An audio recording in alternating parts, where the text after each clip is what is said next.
no lo podíamos resolver, y en realidad lo que tenemos que hacer es usar transformación de circuitos, ya sea de triángulo a estrella o de estrella a triángulo, ya que por el tipo de conexiones que tiene ese circuito, digamos, podemos asociarlo o encontrar una semejante, digamos, como si fuera un circuito de tipo triángulo, digamos. Y para eso, para poder pasar un circuito de triángulo a estrella, digamos, tienes estas relaciones que tenemos acá, de acuerdo al valor de las resistencias que tenemos y de acuerdo a la transformación que queremos realizar. Entonces, teniendo en cuenta eso,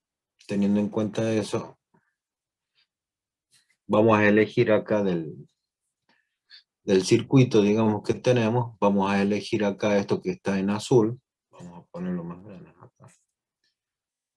Vamos a elegir esto que tenemos acá en azul, entonces de esa forma vamos a pasar. Esto lo podríamos relacionar como si fuera acá es al revés. Bien.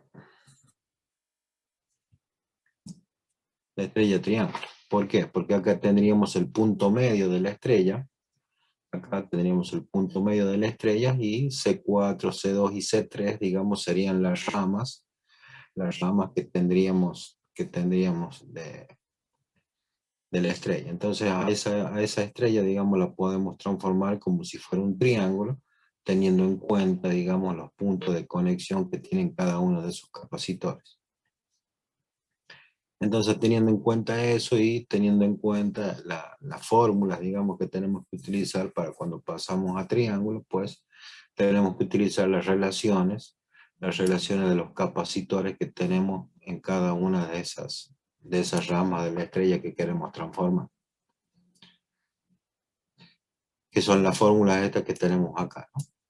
Que son las fórmulas que tenemos acá. Entonces, para poder pasar de este triángulo, de esta estrella a este circuito tipo triángulo, digamos que está en rojo acá, pues tenemos que aplicar estas equivalencias, estas equivalencias. Entonces, en definitiva, nos va a quedar después un circuito como el que dibujé acá, digamos. Entonces, este capacitor C24 va a quedar en paralelo con C1, C23 va a quedar en paralelo con C5 y C34, que está acá por arriba y que une el punto X e Y, digamos, está acá el capacitor 34 por arriba. Entonces ahí sí nos queda un circuito que podemos resolver por la combinación que nosotros ya conocemos de capacitores en paralelo y en serie. Entonces acá podríamos hacer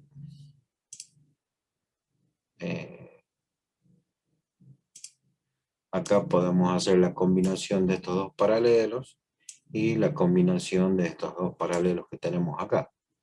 Y como son capacitores que están en paralelo, simplemente tenemos que sumarlos para poder encontrar este otro circuito equivalente que tenemos acá. Y acá después podemos hacer la relación de estos dos capacitores que nos quedan en serie, que nos quedarían en serie. Entonces aplicamos la formulita para el capacitor en serie, que es este que tenemos acá en definitiva. Entonces al final nos quedan solamente los dos capacitores estos en paralelo. Este que es la combinación de todas esas que hicimos, más C34 que venía, o el que era el que estaba en la parte superior, digamos, de todo el circuito. Entonces recién ahí vamos a poder encontrar cuál es el capacitor equivalente de la combinación de esos capacitores. Y como están en paralelo, simplemente sumamos los valores de las capacidades de cada uno de los elementos que componen ese circuito paralelo.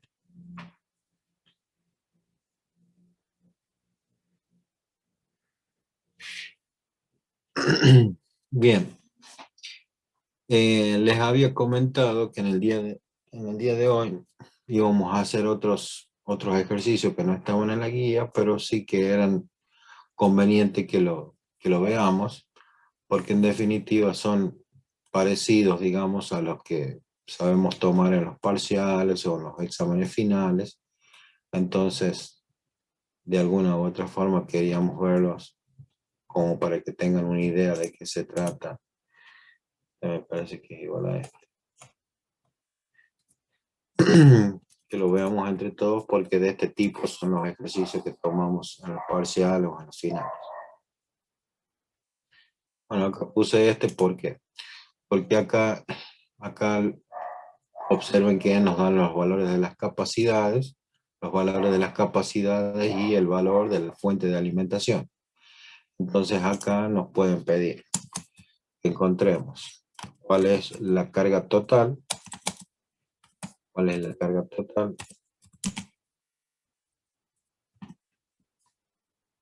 También nos pueden pedir cuál es la carga que circula o que tiene el capacitor 1, o la carga del capacitor 2, o la carga del capacitor 3. Entonces, para eso, ¿qué tenemos que hacer? Pues, como tenemos tres capacitores en paralelo, tenemos que encontrar cuál es el circuito equivalente, de ese paralelo para poder encontrar la carga total. Entonces, una vez que nosotros encontremos la combinación de estos tres capacitores en paralelo, que como están en paralelo simplemente tenemos que sumar los valores de las capacidades, o sea que acá nos va a quedar 12, 17 picofaradios, va a ser el capacitor equivalente. Entonces, teniendo el valor de la capacidad y teniendo el valor de la fuente, podemos encontrar cuál es el valor de la capacidad, de la carga total que nos va a entregar acá la fuente de alimentación. Pero como acá tenemos un circuito en paralelo, acá de la carga total que nos entrega la fuente acá, cuando llegue a este nodo, pues vamos a tener una porción de esa carga que va a pasar por C1, vamos a tener una porción de esa carga que va a pasar por C2, y una porción de la carga que va a pasar por C3. Y también tenemos que tener en cuenta que como es un circuito en paralelo, la tensión que tenemos acá, la tensión o el potencial eléctrico que tenemos en este punto es el mismo potencial, o sea, los 130 volts están aplicados en los tres capacitores. Entonces, teniendo en cuenta el valor de la fuente y el valor de la capacidad, también vamos a poder calcular cuál es la carga que circula por cada uno de los capacitores que están en esa conexión en paralelo.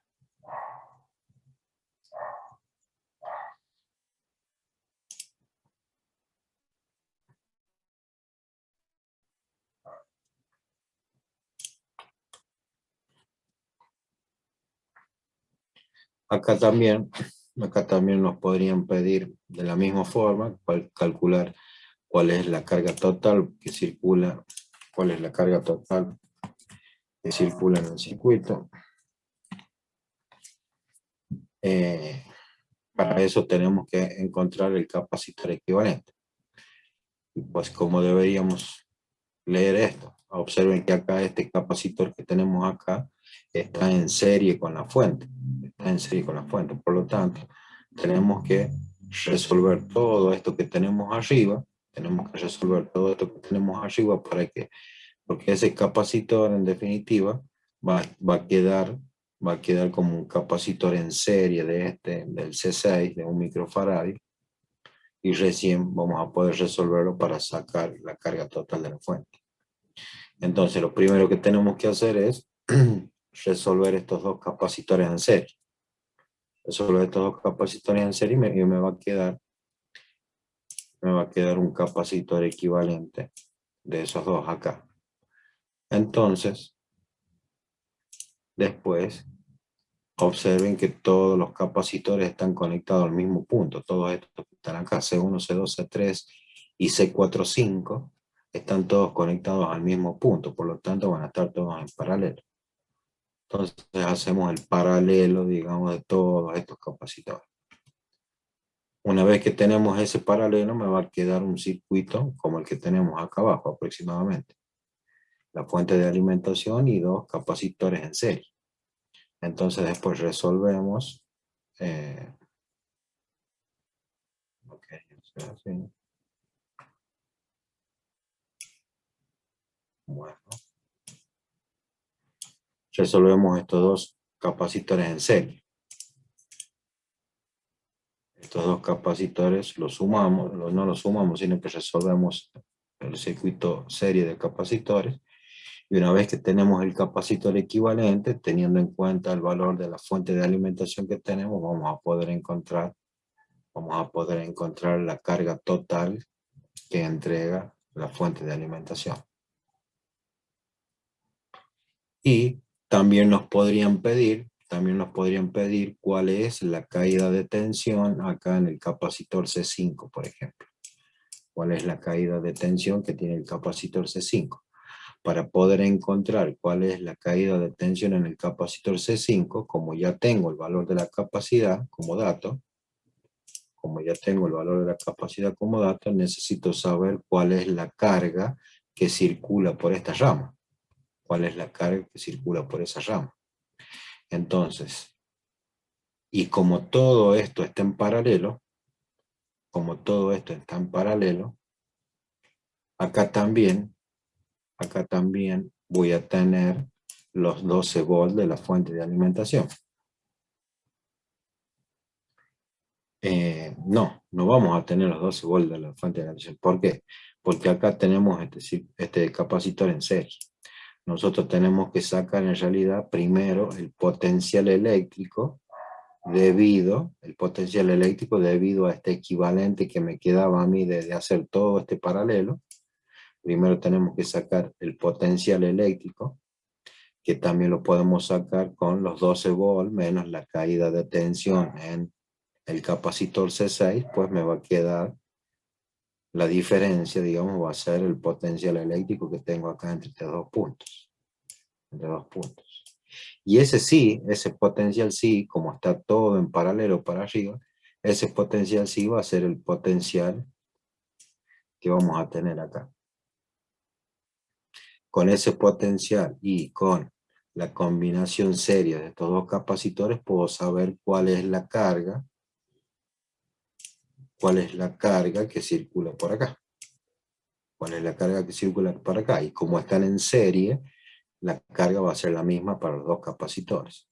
Entonces, teniendo la carga que circula por acá y el valor de la capacidad de este capacitor, puedo sacar la caída de tensión que tenemos acá en este capacitor. Eso también pedimos en los ejercicios. Aparte de calcular la capacidad equivalente, también pedimos calcular la carga en una rama en particular o la caída de tensión en un capacitor en particular.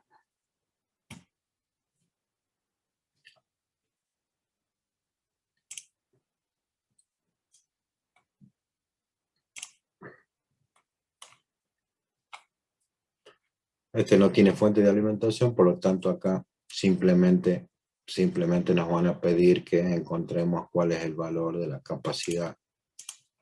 ¿Cuál es el valor de la capacidad equivalente?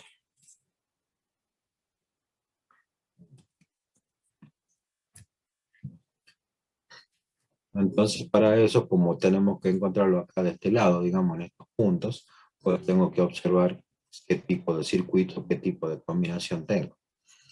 Una regla práctica que utilizo yo, que se las transmito a ustedes, tal vez tengan otra, pero transmito la mía por las dudas, es siempre observar el primer capacitor que está más cerca de la fuente de alimentación o del punto donde me piden que encuentre la capacidad equivalente.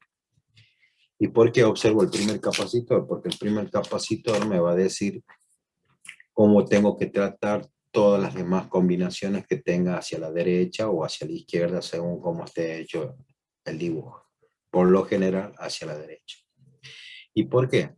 Porque observen que este capacitor, que es el primero, está en serie con una supuesta, acá vamos a ponerlo, acá vamos a suponer que acá tenemos una fuente de alimentación.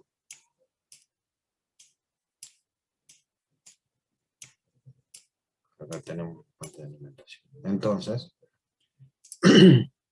observen que el primer capacitor que compone el circuito está en serie con la fuente. Está en serie con la fuente. Entonces, ¿qué quiere decir eso? Que todo lo que yo resuelva, para acá, en definitiva, después, todas esas capacidades equivalentes va a quedar en serie con este capacitor. O sea que en definitiva me va a quedar un circuito serie de capacitores. Distinto sería, por ejemplo, veamos este ejemplo que vimos acá. Observen que acá el primer capacitor que puedo observar, que podría decir que es C3, en este caso es fácil porque los tres están en paralelo, ¿no? Pero acá en estas ramas, digamos, podría tener combinación serie, paralelos, etc. Pero el primer capacitor que está más cerca de la fuente de alimentación está en paralelo con respecto a la fuente. Por lo tanto, ¿qué quiere decir? Que todas las combinaciones de capacitores que tenga hacia arriba de mi primer capacitor, después de encontrar el equivalente, van a quedar en paralelo con el capacitor más cercano a la fuente. Por lo tanto, en definitiva, esto es un circuito en paralelo, digamos, con respecto a la fuente de alimentación. Y el último que hemos visto es un circuito serie, en definitiva, con respecto a la fuente de alimentación. Entonces, por lo general, como les decía, si el primer capacitor está en serie, pues tratamos siempre del lado derecho, digamos, ir encontrando las equivalencias o las equivalencias que podamos ir relacionando entre medio de las ramas, porque podríamos tener dos circuitos en serie o paralelo. Acá podríamos haber tenido otro capacitor en serie, digamos, y podríamos haber resuelto en el mismo paso. Entonces,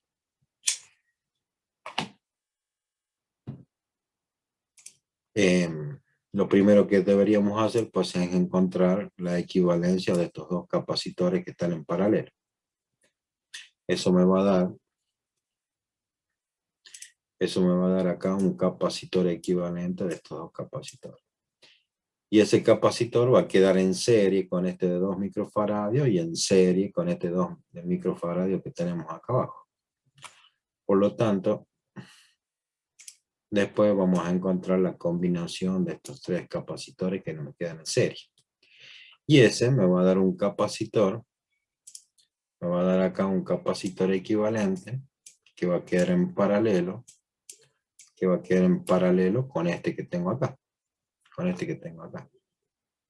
Entonces después voy a resolver la combinación paralela de esos dos capacitores. En definitiva me va a quedar acá un capacitor que va a quedar así. Pero este circuito, observen que ya va a ser un circuito serie de estos tres capacitores, porque acá en la rama de abajo tengo otro. Por lo tanto, me va a quedar un circuito serie de tres capacitores. Un circuito serie de capacitores, de tres capacitores, por lo tanto podemos resolverlo directamente. O hacemos la combinación, si no se acuerdan la reglita práctica, pero es fácil en el sentido que recuerden que para sumar tres capacitores, pues debemos hacer la inversa del capacitor equivalente igual a la sumatoria de las inversas de cada uno de los capacitores que componen ese circuito serie. Y si no se acuerdan, pues resolvemos estos dos capacitores primero en serie, me va a quedar uno equivalente y una vez que tenga el valor de ese capacitor, hago la combinación de nuevo en serie con el capacitor de abajo y nos tiene que dar el mismo valor que si hubiéramos hecho la suma directa de las inversas de cada uno de estos capacitores que quedaron en serie.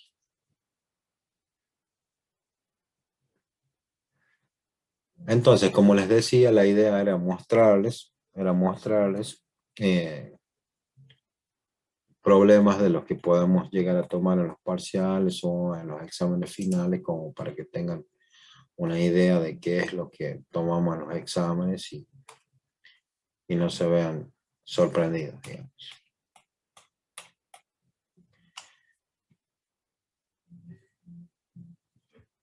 Les voy a compartir otra hora.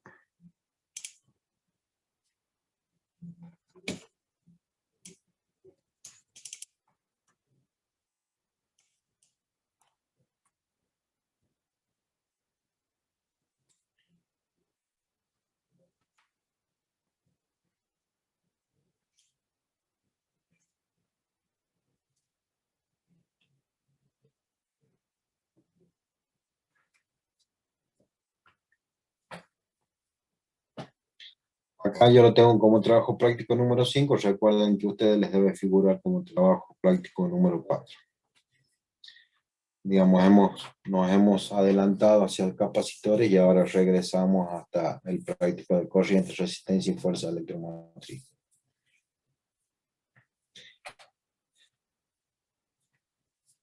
Bueno, vamos a ver recuerden que los elementos resistivos, digamos, están determinados por el valor de su resistencia, que se mide en ohm, y que son elementos que también son elementos comunes que componen los circuitos eléctricos o electrónicos y que tienen la particularidad de impedir el paso de la corriente, ¿no?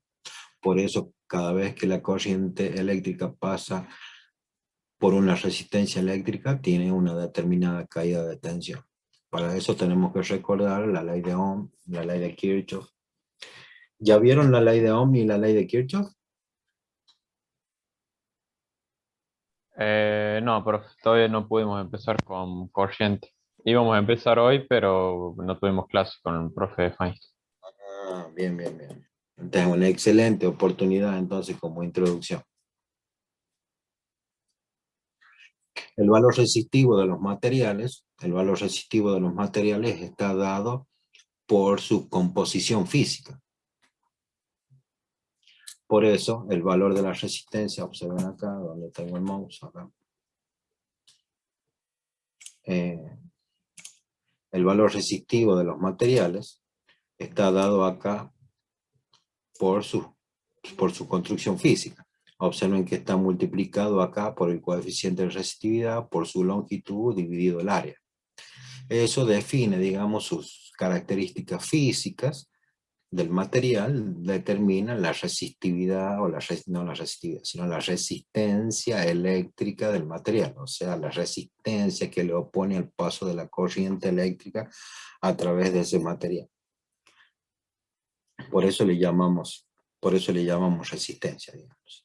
Por lo tanto, también tenemos que decir que el coeficiente de resistividad depende de qué tipo de material está hecho la resistencia. Pues si está hecho de cobre, de hierro, de aluminio, de oro, de plata, etc., bueno, pues tendremos distintos coeficientes de resistividad. Recuerden que por lo general los metales de la tabla periódica son los buenos conductores de la electricidad y del calor. Por eso los conductores eléctricos están hechos de cobre, o de aluminio, o de plata, o de oro. Los cables que tenemos en nuestra casa, digamos, son de cobre. Los cables de alta tensión pueden ser de aluminio. Bueno, cada uno de esos conductores eléctricos, de acuerdo al tipo de material con que están construidos, pues tendrán una determinada resistividad eléctrica, o sea, van a tener una determinada resistencia al paso de la corriente eléctrica a través de ellos.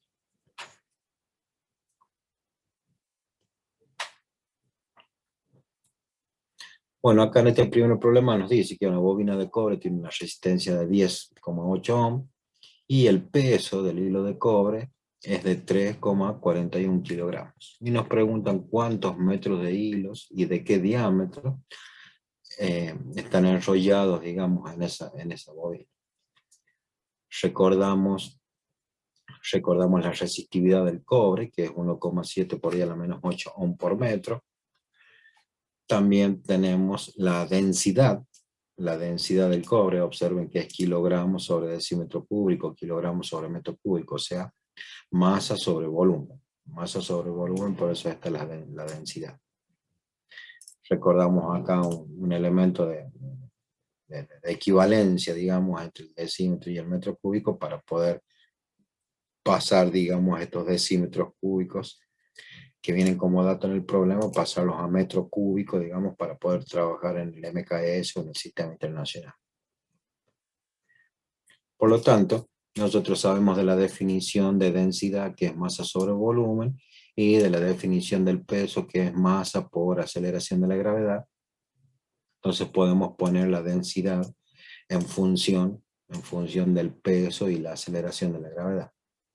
Y de esa forma poder calcular el volumen, porque el peso lo tenemos de dato, la aceleración de la gravedad la conocemos y la densidad del material es un dato que nos dan en el problema. Por lo tanto, podemos sacar que el volumen que tiene el cobre, o el volumen del cobre que estamos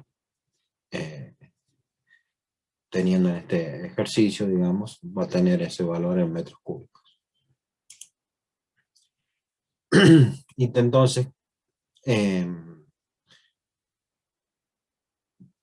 de la fórmula de resistencia eléctrica, donde era el producto del coeficiente de resistividad por la longitud sobre el área, despejamos la longitud, la resistencia la tenemos como dato, el coeficiente de resistividad también lo teníamos de dato, y a esta fórmula lo que hacemos es multiplicarla, observen, en ambos miembros por L, por la longitud. En ambos miembros la multiplicamos por L. Por lo tanto, acá cuando multiplicamos el área por la longitud de nuevo, vamos a tener el volumen. Y acá este L por L, pues nos quedará L cuadrado. Por lo tanto, de acá, el volumen que ya lo habíamos calculado en el paso anterior, pues de acá podemos despejar la longitud. Nos va a quedar raíz cuadrada de la resistencia por el volumen dividido el coeficiente de resistividad. Pues calculamos y nos va a dar la longitud de ese conductor de cobre, teniendo como dato el volumen total de ese conductor de cobre. Y después de la misma fórmula de acá de resistividad, como ya hemos calculado la longitud, ahora podemos calcular cuál es el área o cuál es la sección del conductor de cobre.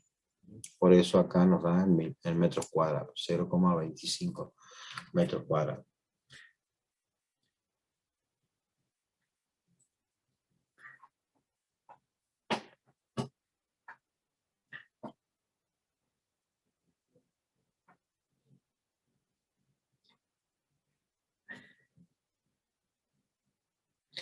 Y acá estoy viendo que en realidad lo que nos pide acá es el diámetro de la bobina D.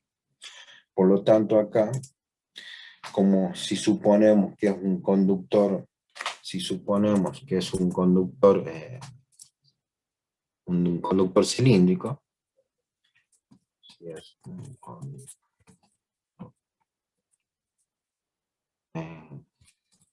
un conductor cilíndrico, el área de ese conductor va a estar dado por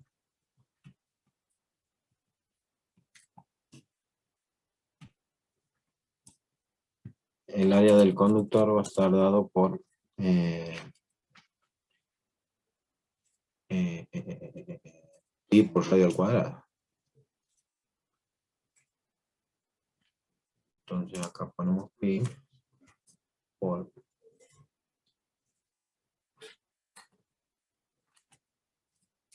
por radio al cuadrado. Por lo tanto, R va a ser igual. R va a ser igual a la raíz cuadrada de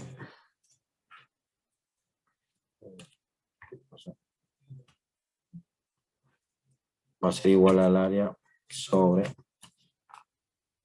pi.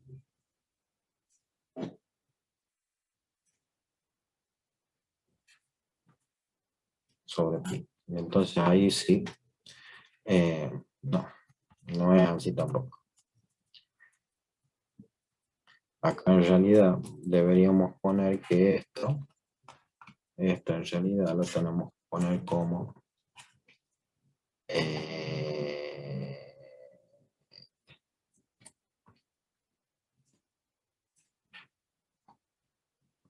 acá lo tenemos que poner como diámetro sobre 2, que es el radio. Vamos, ponemos el radio en función del diámetro. Por lo tanto, el diámetro va a ser igual a la raíz cuadrada. Si hacemos distributivo del cuadrado con respecto al numerador y al denominador, nos va a quedar 4. Entonces acá va a ser 4 por el área dividido pi. Y ahí vamos a obtener el valor del diámetro de ese conductor cilíndrico.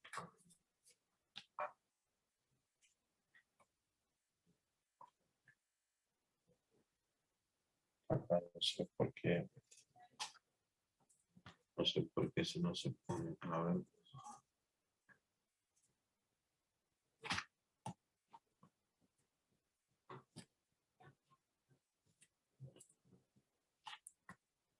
Ahí está. Ahora sí. Entonces, de esa forma sí vamos a poder calcular el diámetro. Bueno, pero de todos modos, el diámetro lo estamos calculando, ¿no? A través de el área que ya habíamos calculado.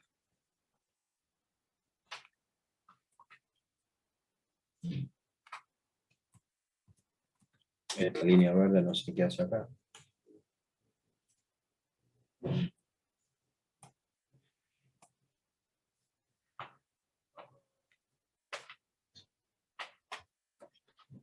En el próximo nos piden que, nos dice que un calentador de nicromo, que es una aleación de níquel y cromo, disipa 500 vatios. Cuando la diferencia de potencial es de 110 volts y la temperatura del alambre es de 852 grados Celsius.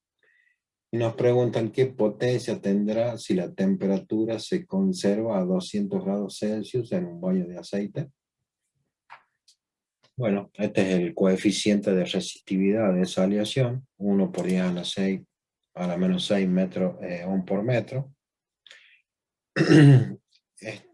También este es el coeficiente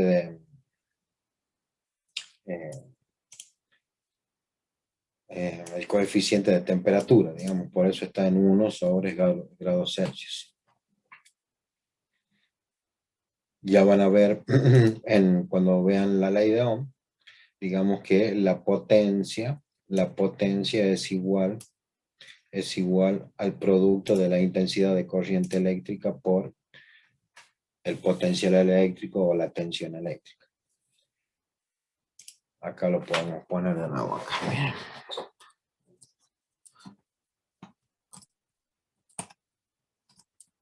La ley de Ohm nos dice que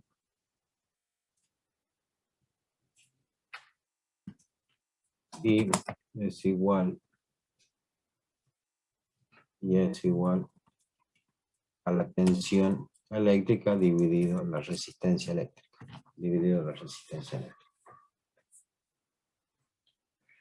Por eso observen acá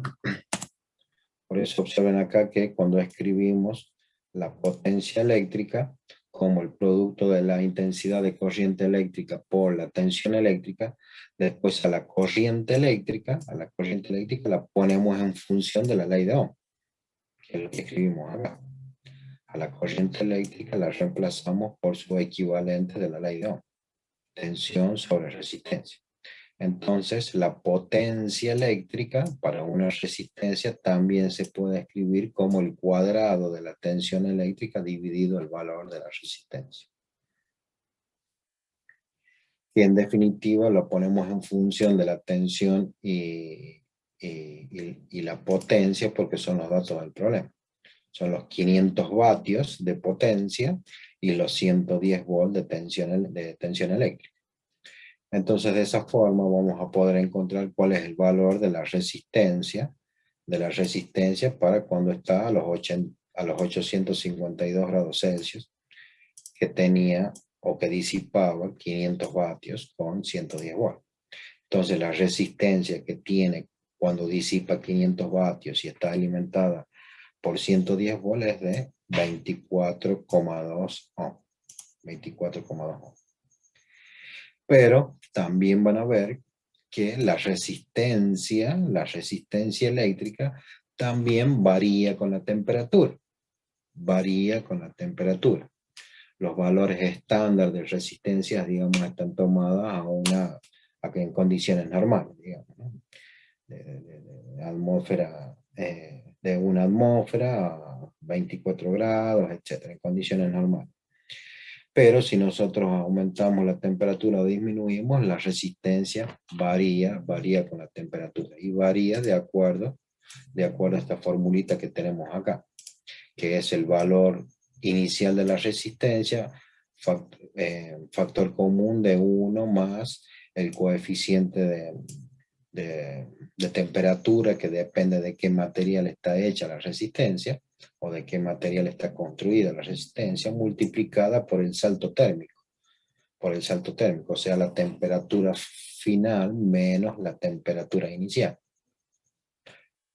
Que en definitiva es lo que nos pregunta. ¿Cuál es el valor de la potencia para cuando baja, digamos, a una temperatura de 200 grados Celsius? Entonces acá vamos a tener que este es el valor que calculamos de la resistencia, sería el valor inicial de la resistencia, 1 más el coeficiente de temperatura del nicromo y el salto térmico. O sea, la temperatura final, que son los 200 grados Celsius, menos la temperatura inicial, que eran los 852 grados Celsius. Esto no sé por qué.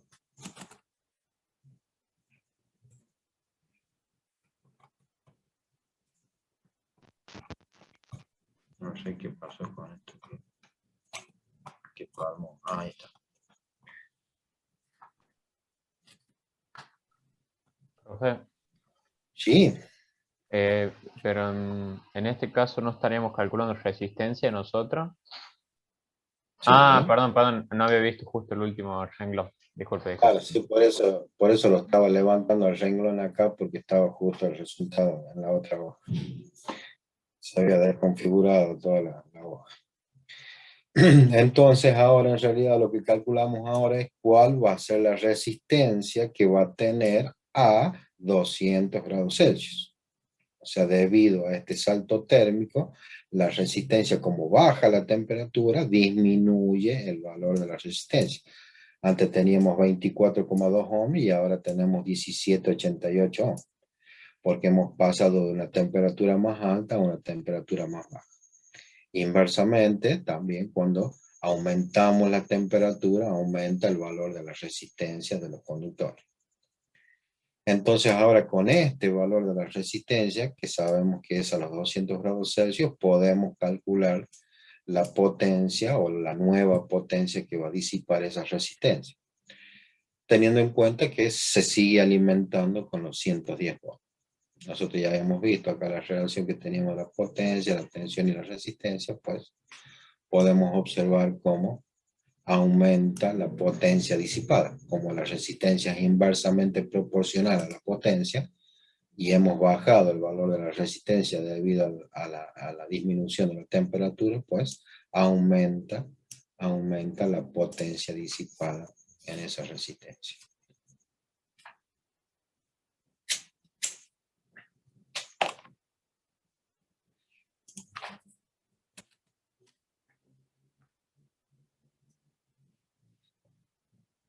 Tenemos una barra de cobre y nos dice cuál debe ser el diámetro para que tenga la misma resistencia de una barra cuadrada de aluminio de 1 metro de largo y 55 milímetros de largo.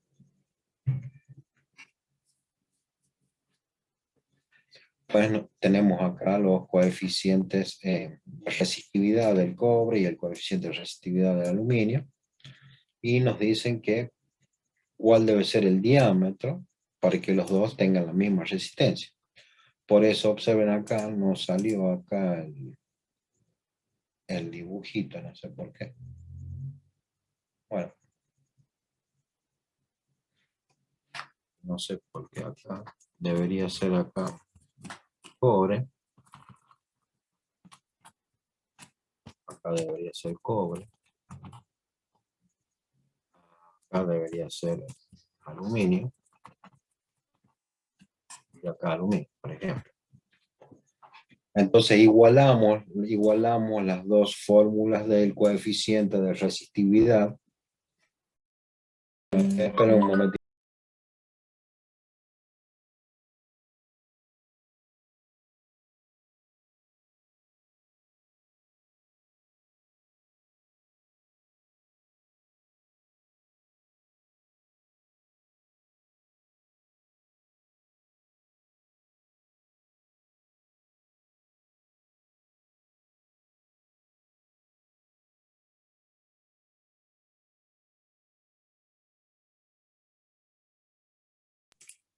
Perdón, estaba resolviendo logística familiar. Entonces, como dijimos, como queremos saber que los dos tengan la misma resistencia, pues igualamos los valores de las dos resistencias, nada más que vamos a trabajar pues con los valores de la resistividad de cada material y también teniendo en cuenta que el aluminio es una barra cuadrada, dice, de 1 metro de largo y 55 milímetros de largo. Por lo tanto, teniendo en cuenta esto, acá igualamos los dos valores de la resistividad.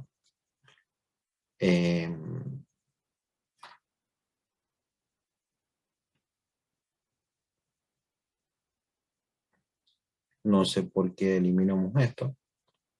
Suponemos que los dos van a tener la misma longitud.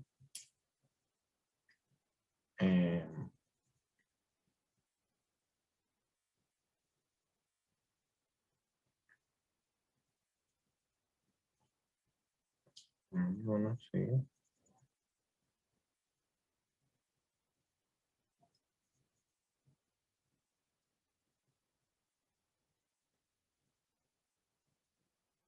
Claro, porque acá dice, si tenemos una barra de cobre, dice cuál debe ser su diámetro, para que tenga la misma resistencia que una barra cuadrada. O sea que acá tenemos un conductor cilíndrico y contra una barra cuadrada de aluminio. Lo que no entiendo acá, ¿por qué he eliminado esto? Acá esto está mal. Acá tenemos que seguir respetando acá. Tenemos que seguir respetando los valores del coeficiente de resistividad. La longitud, podríamos suponer que va a tener la misma longitud, que los dos van a tener la misma longitud, por lo tanto podríamos simplificar la longitud acá si son iguales. Pero los coeficientes de resistividad no son iguales, por lo tanto no podemos eliminarlos o simplificarlos. Tenemos que tenerlos en cuenta. Entonces acá nos va a quedar el coeficiente de resistividad del aluminio o del aluminio y acá la del cobre. Entonces acá el área del aluminio va a estar dado por la longitud por el ancho que tiene. Directamente. Pero el área del conductor cilíndrico, que sería del cobre, va a estar dado por pi por radio al cuadrado. Entonces al radio al cuadrado lo ponemos en función del diámetro. Acá recuerden que acá el coeficiente de resistividad lo tenemos que tener en cuenta. Entonces acá el diámetro que está en el denominador, pues lo pasamos multiplicando acá el numerador y todo esto que tenemos acá también lo pasamos dividiendo, LA pasa multiplicando. El 4 que está en el denominador del denominador lo pasamos multiplicando y como el diámetro está al cuadrado lo pasamos como raíz cuadrada. Solamente que acá también tenemos que poner el coeficiente de resistividad y el otro coeficiente de resistividad va a quedar abajo. Entonces esto, digamos, hay que recalcular, hay que recalcular. No podemos eliminar los coeficientes de resistividad porque son dos materiales diferentes.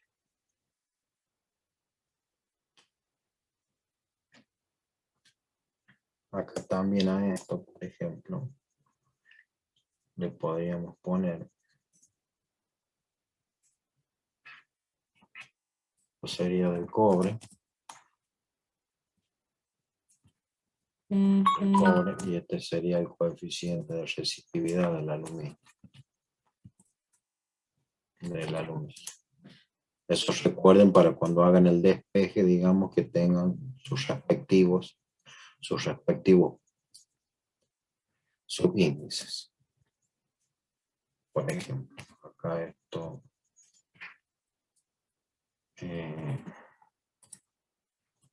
sería acá el cobre,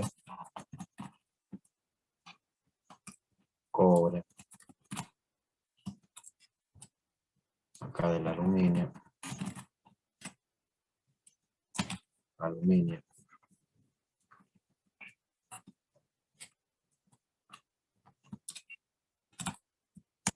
cobre,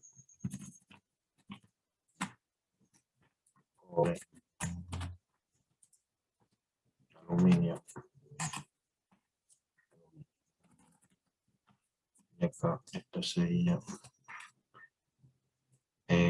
sería largo por ancho del lado del aluminio y acá del diámetro espera del cobre.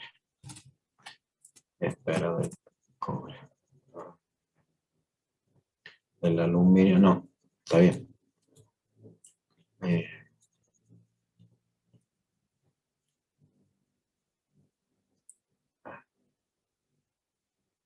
Sí, está bien. Esto sería cada cosa. No hemos despejado nada todavía. Entonces acá va a ser la del aluminio. Este del diámetro va a ser el del cobre. Y cuando despejemos, como AB que está en el denominador, acá lo pasamos al numerador, entonces el que va a pasar dividiendo va a ser el del aluminio. El del aluminio va a ser el que va a pasar dividiendo. Y acá va a quedar arriba el del cobre. Ahora sí. Entonces acá tendríamos que poner que acá faltaría 1,7 por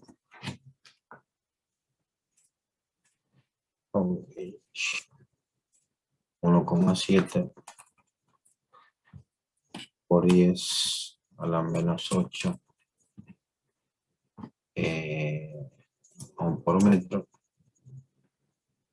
¿Dónde está omega? No la encuentro omega.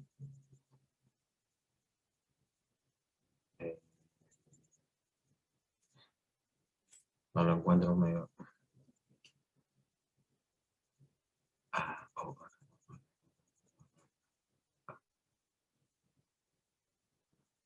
Se me perdió omega. Uy, acá está, casi me comió. Omega por metro por los 4. Y entonces acá abajo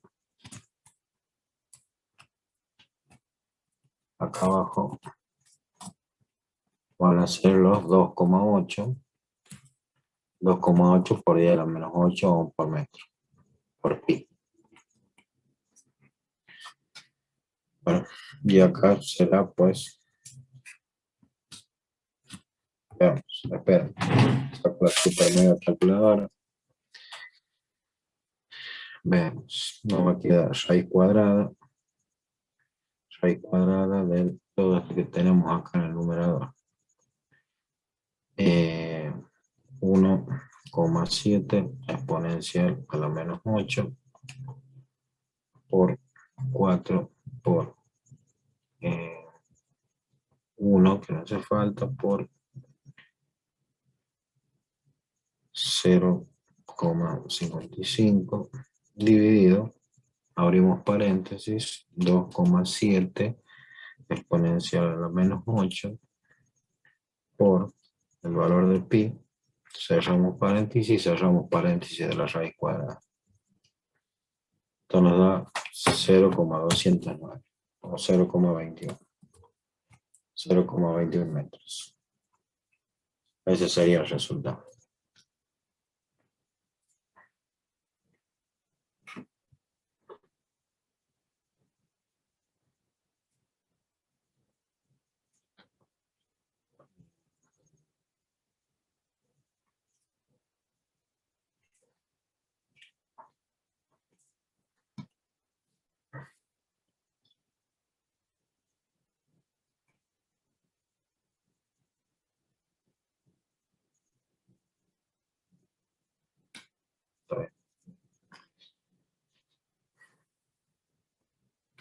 Esto lo podríamos poner.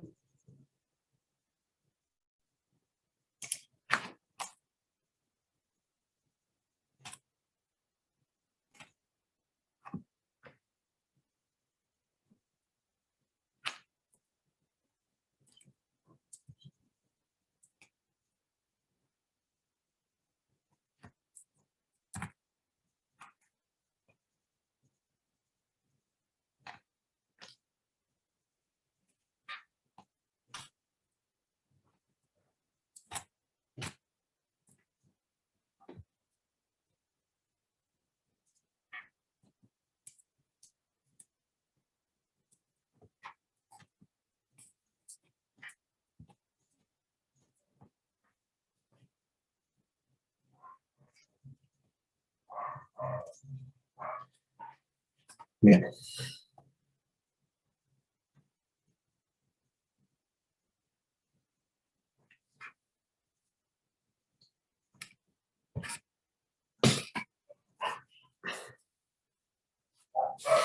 ¿Vieron circuitos de resistencia, serie y paralelo?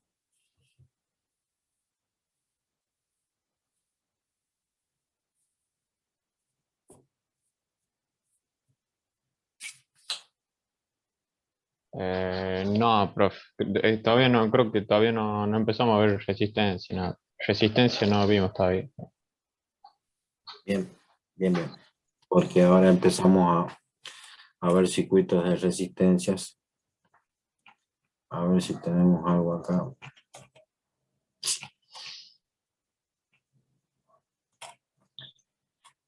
No es difícil. ¿Por qué? Porque cuando se tienen dos resistencias en paralelos, perdón, cuando se tienen una combinación de dos resistencias en serie, se suman las resistencias. Y cuando se tienen combinación de resistencias en paralelo, se hace que esa resistencia equivale, la inversa de esa resistencia equivalente es igual a la sumatoria de las inversas de cada uno de los valores de la resistencia que componen ese paralelo. En definitiva, es inverso a lo que hacíamos con los capacitores. Es inverso a lo que hacíamos con los capacitores. Ahora, cuando tenemos dos resistencias en serie, las sumamos directamente. Y cuando tenemos resistencias en paralelo, como acá, por ejemplo, sin que tuviéramos la fuente, acá, por ejemplo, estas dos resistencias acá que están en paralelo, tenemos que hacer la sumatoria de la inversa de cada una de esas resistencias que componen ese circuito en paralelo. De forma inversa, digamos, con respecto a los capacitores. Estos son típicos ejercicios que tomamos en los parciales. Calcular la resistencia equivalente en un determinado circuito, calcular la resistencia equivalente y calcular el valor de la intensidad de corriente que circula por cada una de las ramas. Calcular también la caída de tensión que se produce en cada una de las resistencias. Y todos estos circuitos nos van a dar pie, digamos, a ver el próximo trabajo práctico, que es leyes de Kirchhoff. Leyes de Kirchhoff, que es la utilización, digamos, de la ley de Ohm para calcular circuitos más complejos o que tengan más ramas. Digamos, esto sería una sola rama, digamos, porque tenemos todo como si fuera un circuito serio. Pero, por ejemplo, si tuviéramos un circuito así como este que tenemos acá, acá tenemos dos ramas. Tenemos una circulación de la corriente así y una circulación de la corriente así. Digamos, la definición de ramas es que están entre dos nodos. Los nodos son los lugares donde tenemos la convergencia o la unión de tres o más conductores. Por ejemplo, acá tendríamos una rama acá tendríamos otra rama, acá adentro también podríamos decir que tenemos una rama, y así sucesivamente. Acá tendríamos una rama acá, que circularía la corriente por acá, ¿sí? Acá tendríamos otra rama dentro de acá, y después acá tendríamos otra rama. Entonces, con la ley de Kirchhoff y con la ley de Ohm podemos calcular cuál es el valor de la intensidad de corriente eléctrica que circula en cada rama y que circula en cada resistencia. Y sabiendo el valor de la intensidad que circula en cada corriente, podemos encontrar cuál es el valor de la caída de tensión en cada resistencia. Bueno, chicos, no vamos a avanzar más entonces, porque si no queda medio descolgado. Que no sepan todavía el concepto de resistencia. No es difícil, como les dije, es la inversa de los capacitores, pero es mejor que tengan el conocimiento teórico para después poder aplicar la práctica. Bueno, profe, también. Así que bueno, chicos, que dejamos acá. Nos vemos el próximo lunes, si Dios quiere, y que tengan un buen fin de semana y unas felices Pascuas. Bueno, profe, nos vemos igualmente. Igualmente, profe, nos vemos. Gracias. Hasta luego, que anden bien.